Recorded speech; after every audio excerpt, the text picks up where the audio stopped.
Je lis du livre d'Exode, chapitre 3, les versets 3 à 5, ce qui suit.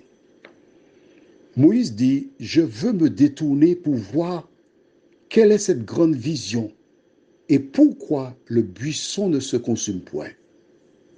L'Éternel vit qu'il se détournait pour voir, et Dieu l'appela du milieu du buisson et dit, Moïse, Moïse, et répondit, me voici.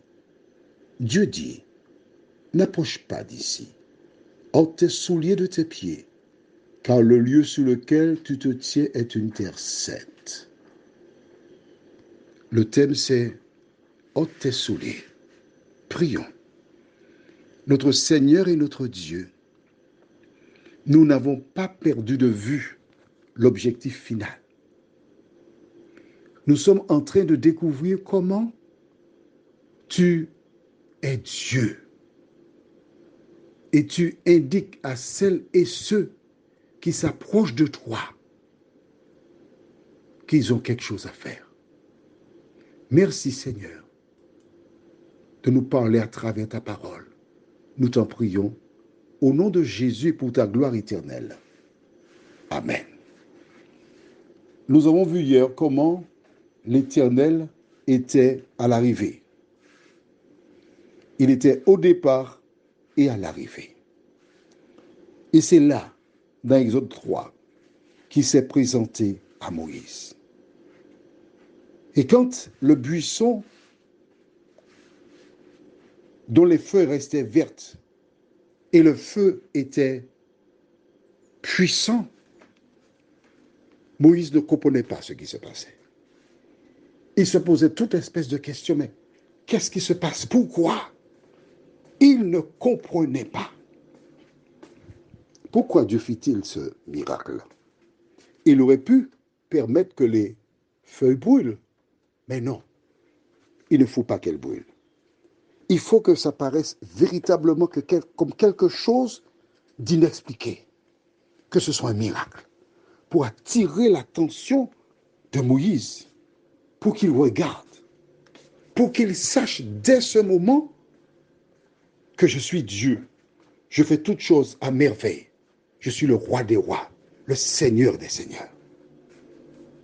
C'est à ce moment, tandis qu'il cherchait à voir et comprendre, que Dieu se manifeste et lui dit, ôte tes souliers, enlève tes chaussures, car le lieu sur lequel tu te trouves est une terre sainte. Quand Dieu est descendu, il est saint. En posant ses pieds, la terre devenait sainte. D'où la nécessité pour toi et pour moi de nous rappeler que toutes les fois que nous allons vers Dieu, nous devons enlever non pas nos chaussures comme font les musulmans. De toi à moi, je me pose la question, mais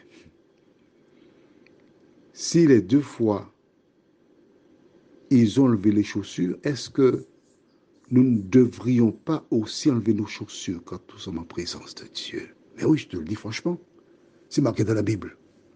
C'est une pratique.